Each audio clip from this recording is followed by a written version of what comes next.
നമ്മളെ സംബന്ധിച്ച് നമ്മൾ എക്സ്പീരിയൻസ് ഉണ്ടാക്കുക എന്നുള്ളതാണ് ഏറ്റവും പ്രധാനം. ലൈഫിൽ അപ്സ് ആൻഡ് ഡൗൺസും ഉണ്ടാകുന്ന സമയത്ത് പഠിക്കുക. ഏറ്റവും കൂടുതൽ ലേണിംഗ് ഉണ്ടാകുന്നത് ഫെയിലിയറിലാണ്. സക്സസ്ഫുള്ളായ ഒരാളും ഫെയിലിയറിനെ ഫെയിലിയർ എന്നല്ല വിളിക്കാറ്, എക്സ്പീരിയൻസ് എന്നാണ് പറയുന്നത്. ഏറ്റവും കൂടുതൽ ലേണിംഗ് മുഴുവൻ ഉണ്ടാകുന്നത് നമ്മൾ താഴോട്ട് പോകുന്ന സമയത്ത് മാത്രമേ ലേണിംഗ് ഉണ്ടാവുള്ളൂ. മുകളിലേക്ക് പോകുമ്പം നമുക്ക് ഉയർച്ച ഉണ്ടാകുമ്പം ചിലപ്പോൾ നമുക്ക് പൈസ കിട്ടുന്നുണ്ടാവാം, പ്രശസ്തി കിട്ടുന്നുണ്ടാവാം. ലേണിംഗ് ഏറ്റവും കുറവുള്ള സമയം ഉയർച്ചയുടെ സമയത്താണ്. ഉയർച്ചയുടെ സമയത്ത് നമുക്കുണ്ടാകുന്നത് നമുക്ക് ഫെയിം ഉണ്ടാവും, പ്രശസ്തി ഉണ്ടാവും, പൈസ ഉണ്ടാവാം. പിന്നെ ഉണ്ടാകാവുന്ന ഒരേ ഒരു സാധനം ഈഗോയാണ്. അത് നെഗറ്റീവാണ്. കൂടുതലും ഉണ്ടാകുന്നത് ശ്രദ്ധിച്ച് നോക്കൂ. നമ്മൾ വളർച്ചയുടെ സമയത്ത് ഉണ്ടാകുന്നത് ഈഗോയാണ്. ഞാനൊരു സംഭവമാണ് എന്ന് തോന്നുന്നത് വളർച്ചയുടെ സമയത്തുണ്ടാകുന്ന ഒരു പ്രതിഭാസമാണ്. പിന്നെ ഫെയിം, പ്രശസ്തി ഉണ്ടാവാം, പൈസ ഉണ്ടാവാം. പക്ഷേ ബാക്കി കൂടുതൽ നെഗറ്റീവാണ്. നമ്മുടെ ഈഗോ തലയിൽ ബിൽഡ് ചെയ്യുകയാണ് ചെയ്യുന്നത്. എന്നെ അംഗീകരിച്ചില്ല, എൻ്റെ പേര് പറഞ്ഞില്ല, എന്നെ വേദിയിൽ എന്നെ ഇരിക്കാൻ വിളിച്ചില്ല. നിങ്ങൾ കേൾക്കാറില്ലേ പലപ്പോഴും? നമ്മുടെ ബന്ധുക്കളിലൊക്കെ ഇങ്ങനത്തെ കഥാപാത്രങ്ങളെ കാണാൻ പറ്റും. അതാണ് നമ്മൾ കുറച്ചൊരു സക്സസ് ഉണ്ടായി കഴിയുമ്പോഴത്തേന് പലപ്പോഴും പറ്റാറുള്ള ഒരു പ്രശ്നം. അവിടെ ഈഗോ മാത്രമേ ബിൽഡ് ചെയ്യുള്ളൂ. തൽക്കാലം കുറച്ച് കാശോ പ്രശസ്തിയോ കിട്ടുമെന്ന് മാത്രമേ ഉള്ളൂ. പല ആൾക്കാരും പല മേഖലയിൽ വിജയിച്ചു വന്നവരെ കുറിച്ച് കേട്ടിട്ടുണ്ട്. ഈ ലോട്ടറി കിട്ടിയിട്ടുള്ള ആരെങ്കിലും ഏതെങ്കിലും മേഖലയിൽ വിജയിച്ച് രണ്ടാമത് വന്ന് നിങ്ങൾ കേട്ടിട്ടുണ്ടോ? അങ്ങനെ ഒരാളെ കണ്ടില്ല, എൻ്റെ അറിവിലില്ല.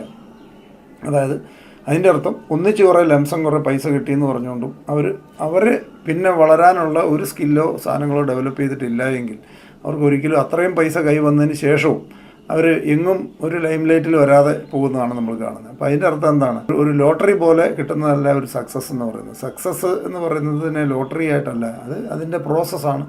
അതിനിഷ്ടംപോലെ അപ്സും ഡൗൺസും സാധനങ്ങളും എക്സ്പീരിയൻസും റിജക്ഷനും ആൾക്കാരുടെ മുമ്പിൽ ആൾക്കാർ കളിയാക്കലും എല്ലാം കണ്ടതിന് ശേഷം ഉണ്ടാകുന്നൊരു പ്രോസസ്സിനെയാണ് സക്സസ് എന്ന് പറയുന്നത്. ഇഷ്ടംപോലെ ആൾക്കാർ നമ്മളെ മണ്ടരെന്ന് വിളിക്കും, വട്ടരെന്ന് വിളിക്കും. നമുക്ക് തന്നെ ചില സമയത്ത് ഡിസപ്പോയിൻമെൻറ്റ് തോന്നാം. നമ്മൾ പോകുന്നത് ശരിയാണോ, ഞാൻ ചെയ്യുന്നത് ശരിയാണോ, എൻ്റെ ജീവിതത്തിൽ എനിക്കെന്തെങ്കിലും കുഴപ്പമുണ്ടോ, ഇങ്ങനെയൊക്കെ ചിലപ്പോൾ ചില സമയത്ത് നമുക്ക് തോന്നാം. അത് തെറ്റല്ല. നമുക്ക് തോന്നുന്നുണ്ടെങ്കിൽ നമ്മൾ ശരിയായ ട്രാക്കിലാണെന്ന് അർത്ഥം. ഒന്നും തോന്നുന്നില്ല, സ്ട്രെയിറ്റ് ലൈൻ പോലെയാണ് ജീവിതം പോകുന്നതിലാണ് ഏറ്റവും പരാജയം. ഒരു പ്രശ്നം നമ്മൾ ഫേസ് ചെയ്യുന്നില്ല, അതിൻ്റെ അർത്ഥം നമ്മൾ ജീവിതത്തിൽ ഒരു ശ്രമവും നടത്തിയിട്ടില്ല എന്നർത്ഥം. അപ്പോൾ നമ്മൾ ശ്രമങ്ങൾ നടത്തുന്നവരെ സംബന്ധിച്ച് എപ്പോഴും ഇതുണ്ടാകും. ഡിസപ്പോയിൻമെൻറ്റ് ഉണ്ടാകും, സക്സസ് ഉണ്ടാകും, ഡിസപ്പോയിൻമെൻറ്റ് ഉണ്ടാകും. സക്സസ് ചെറിയ ചെറിയ സക്സസ് വന്നാലും സെലിബ്രേറ്റ് ചെയ്യുക. ചെറിയ കുഞ്ഞു സന്തോഷങ്ങൾ വന്നാലും അത് സെലിബ്രേറ്റ് ചെയ്യുക. മൈൻഡിനെ എനർജൈസ് ചെയ്ത് ഹാപ്പിയായിട്ട് നിർത്തുക. ഏത് സിറ്റുവേഷൻ വന്നാലും ആ സിറ്റുവേഷൻ ഓക്കെ, അത് അക്സെപ്റ്റ് ചെയ്യുക. അത് റിയാലിറ്റിയാണ്, നമ്മൾ അക്സെപ്റ്റ് ചെയ്യുക. വീണ്ടും ബാക്ക് ടു ക്രീസ്, നേരെ ക്രീസിലേക്ക് രണ്ടാമത് കളിക്കാൻ വരിക. അല്ലാതെ വേറെ ഓപ്ഷൻ ഇല്ല. മുമ്പോട്ട് തന്നെ പോകുക എന്നല്ല, വേറെ ഓപ്ഷൻ ഇല്ല. നമ്മൾ തിരിഞ്ഞ് നോക്കിയാൽ നമ്മൾ ആ പ്രശ്നത്തിനകത്ത് പെടും. പാസ്റ്റാണ്, നമുക്കിനി ഒന്നും പോയി കറക്റ്റ് ചെയ്യാൻ പറ്റില്ല. ഇനി ആ കൂടി കറക്റ്റ് ചെയ്യാൻ പറ്റുന്ന പ്രസൻറ്റിൽ നമ്മൾ ജീവിക്കുക.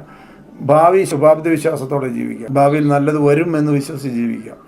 പ്രസൻറ്റിൽ ജീവിക്കുക. പ്രസൻറ്റിൽ ഹാപ്പി ആവാതെ ഭാവിയിൽ ഹാപ്പി ആവാമെന്ന് ഒരിക്കലും വിചാരിക്കരുത്. പ്രസൻറ്റ് ഒരിക്കലും പഴയ നമ്മുടെ നെഗറ്റീവായിട്ടുള്ള ഇൻസിഡൻസ്, ബിറ്റർ എക്സ്പീരിയൻസ് ക്യാരി ചെയ്തുകൊണ്ട് ഒരിക്കലും വരരുത്. അത് കഴിഞ്ഞു.